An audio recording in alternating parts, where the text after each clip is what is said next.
maintien de Joseph Kabila à la tête de la République démocratique du Congo engendre toutes sortes de conséquences. Mercredi, le doyen des curés de Kinshasa a été convoqué par la justice.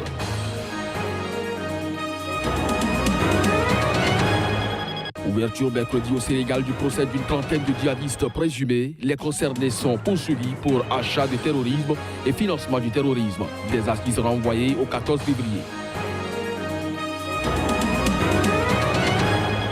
La lutte contre le terrorisme se poursuit en Somalie. Les États-Unis ont annoncé mercredi avoir tué 13 militants islamistes Shebab. C'était lors d'une nouvelle frappe menée dimanche dans le sud du pays.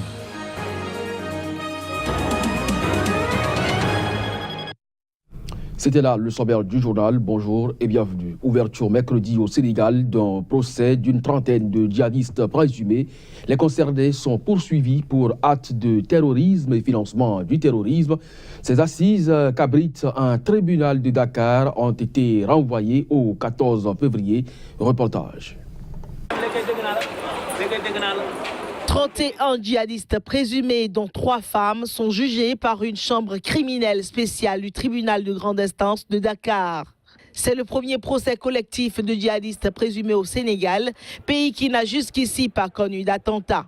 Peu après le début de l'audience mercredi, le président du tribunal, Malik Malot, a annoncé le report de l'audience. Le tribunal vient de rétablir l'équilibre. Comme je vous disais tantôt, la semaine dernière, le doyen des juges d'instruction a pris une ordonnance de renvoi en chambre criminelle. Et dans la même semaine, en fait, le procureur de la République a programmé l'audience. Dans ces conditions, il était évident que les conditions d'un procès juste et équitable n'étaient pas réunies. Heureusement que le tribunal, n'est-ce pas, la chambre correctionnelle, a pris la décision d'office de renvoyer au 14 pour permettre aux avocats d'entrer en possession du dossier et de pouvoir préparer leur stratégie de défense pour qu'on ait un procès acceptable. Les prévenus sont poursuivis pour association de malfaiteurs en relation avec une entreprise terroriste, blanchiment de capitaux en bande organisée, actes de terrorisme et financement du terrorisme. Ils ont été arrêtés à des dates différentes. Le maintien de Joseph Kabila à la tête de la République démocratique du Congo engendre toutes sortes de conséquences. Mercredi, le doyen des curés de Kinshasa a été convoqué par la justice. Les raisons à travers ce reportage. Mercredi, au parquet de Kalamou, l'abbé Vincent Tchomba répondait à une convocation pour la deuxième fois. D'après l'avocat Georges Kapiamba, les raisons de cette convocation n'étaient pas encore connues mercredi. Début décembre, l'abbé Vincent Tchomba a appelé les prêtres de la capitale de la RDC à sonner les cloches de leurs églises chaque jeudi pendant 15 minutes à partir de 20h GMT. Une manière d'exiger l'application de l'accord du 31 décembre 2016 conclu par la majorité et l'opposition sous la médiation des évêques catholiques. De mémoire, cet accord prévoit la tenue de la présidentielle au plus tard fin 2017 et doit aboutir au départ du président Kabila dont le mandat a expiré le 20 décembre 2016. Les jeudis 14 et 21 décembre, la majorité des paroisses catholiques avait respecté l'appel à sonner les cloches du père Tchomba.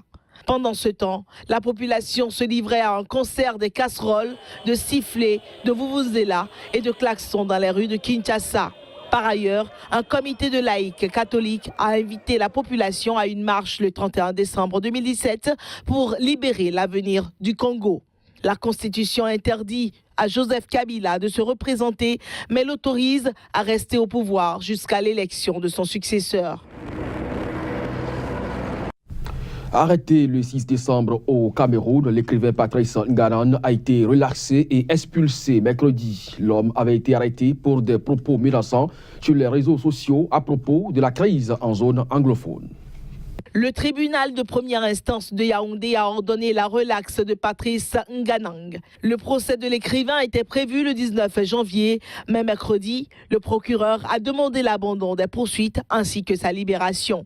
Expulsé en début d'après-midi ce même mercredi, Nganang a embarqué sur un vol en direction des États-Unis. Mais avant, son passeport camerounais lui a été retiré et il ne lui reste que celui américain, pays dont il a également la nationalité. D'après son avocat, l'expulsion s'est faite de manière informelle, sans aucune décision de reconduite à la frontière. Les autorités camerounaises en charge de l'administration pénitentiaire n'ont pas souhaité communiquer sur les causes de cette expulsion. Pour rappel, l'écrivain avait été interpellé le 6 décembre à Douala alors qu'il devait embarquer pour Harare. Il était poursuivi pour apologie de crime, menaces et outrage à corps constitué et avait plaidé non coupable lors de la première audience de son procès le 15 décembre à Yaoundé.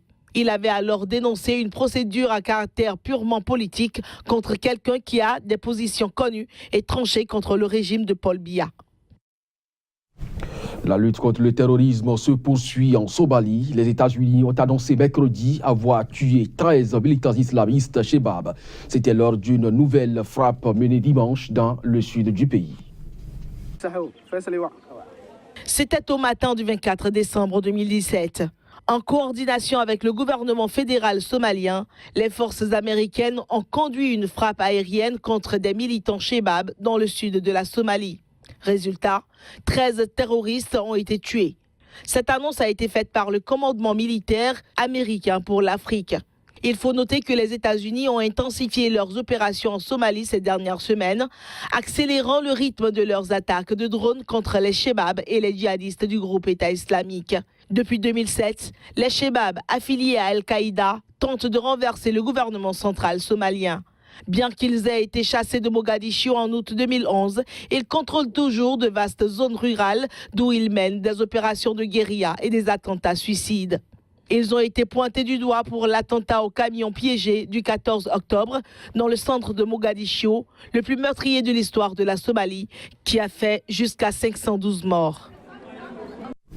Grave crise de pénurie d'essence raffinée. Le Nigeria traverse un temps difficile. Les files d'attente ne désemplissent pas et les automobilistes attendent parfois plus de 24 heures en espérant remplir leur réservoir. Le premier producteur d'or noir d'Afrique est en difficulté. Le manque d'essence raffinée a gâché la fête de Noël pour nombre de familles au Nigeria. Beaucoup de personnes ont dû annuler leur projet de voyage à l'intérieur du pays, faute de carburant. La pénurie de carburant n'est pas du tout une chose agréable, car je suis supposé être sorti de Lagos. Mais, comme vous pouvez le voir, je suis toujours dans la file d'attente. Impossible d'aller travailler. On ne peut rien faire, pas même faire sortir la famille. Il y a du carburant dans le pays, mais probablement parce qu'il n'y a actuellement pas de canaux de distribution adéquats et qu'il n'y a pas de gestion adéquate. Cela pourrait être la raison de cette pénurie de carburant. Les causes de cette nouvelle pénurie de pétrole restent incertaines, chacun se renvoyant la faute. Les distributeurs affirment que la compagnie responsable de la distribution de pétrole dans le pays n'a pas assez de ressources pour faire face à la demande. Les consommateurs, eux, soupçonnent le gouvernement de créer ce chaos pour justifier une augmentation du prix de l'essence et du diesel à la pompe l'année prochaine. Prolongation de la détention préventive de 2 journalistes en Birmanie. Ainsi en a décidé mercredi un tribunal de Rangoon. Les intéressés ont été arrêtés alors qu'ils enquêtaient sur la répression de l'armée birmane contre les Rohingyas. Walon et Kiao Sueo sont âgés respectivement de 31 ans et 27 ans. Ces 2 journalistes qui travaillent pour l'agence Reuters n'avaient pas été revus depuis leur arrestation dans la capitale économique de la Birmanie, Rangoon, le 12 décembre. Les faits pour lesquels ils sont poursuivis sont passibles de près de 14 ans de prison. Alors que l'ONU, les États-Unis et l'Union européenne ont déjà demandé leur libération à plusieurs reprises, c'est plutôt leur détention provisoire qui a été prolongée jusqu'au 10 janvier. Ça me rend folle. Je ne m'attendais pas du tout à quelque chose comme ça parce qu'il n'a jamais enfreint la loi.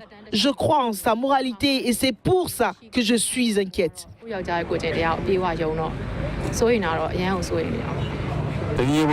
Ils ont été arrêtés pendant qu'ils travaillaient en tant que journalistes. Je ne pense pas qu'ils aient porté atteinte aux intérêts de l'État. En effet, les 2 Birmans sont accusés par la police birmane de détenir des documents relatifs aux opérations des forces de sécurité en État Rakhine. Pour les défenseurs des droits de l'homme, cette affaire souligne un retour en arrière en matière de liberté de la presse en Birmanie. En 2017, au moins 11 journalistes ont été arrêtés dans l'exercice de leur travail. Une note de sport pour clore cette édition. Le sélectionneur du 15 de France, Guy Novès, a été remplacé à la tête d'un panel d'entraîneurs du championnat. Désormais, c'est Jacques Brunel qui en est le représentant officiel. Ces entraîneurs l'assisteront avant chaque rendez-vous international. Il est question d'un format inédit censé remettre les Bleus sur le chemin de la victoire. Reportage. Au grand mot, les grands remèdes, dit-on. En plus d'être le premier président de la Fédération française de rugby à limoger un sélectionneur en cours de mandat, Laporte a décidé d'innover en instaurant, aux côtés de Brunel, nommé jusqu'à la Coupe du Monde 2019 au Japon, une commission de suivi des internationaux. Le rugby français est dans la difficulté depuis 6-7 ans. C'est une évidence. Ce serait irresponsable de notre part de ne pas faire quelque chose. Et moi, j'ai plus envie de voir ce que j'ai vu là, quoi. C'est-à-dire une équipe de France qui doit perdre contre le Japon, puisque si le joueur transforme un essai, on a perdu. Il faut dire les choses comme elles sont. Et puis surtout, pas de rébellion, pas de révolte, pas d'âme. Enfin, ce qui fait qu'on a du mal à remplir les stades, parce qu'on renvoie une image négative. Donc il faut redonner un nouvel élan, une nouvelle dynamique, que tout le monde, que les acteurs du monde professionnel se mettent autour de cette équipe de France, voilà, pour la rendre plus performante. C'est aussi simple que ça. Je pense que Guy n'était plus l'homme de la situation. Ça ne veut pas dire que c'est un mauvais manager. Il a un palmarès considérable et qu'il faut un palmarès que l'on respecte et que je respecte. Mais voilà, nous avons estimé que c'était plus l'homme de la situation et qu'il fallait partir sur un nouveau projet avec de nouvelles têtes et encore une fois une véritable synergie avec le monde professionnel. Le tournoi des 6 nations débute en effet le 3 février et le premier rassemblement des Bleus est prévu le 21 janvier. Aussi faut-il éventuellement envisager pour cette première échéance un pool restreint.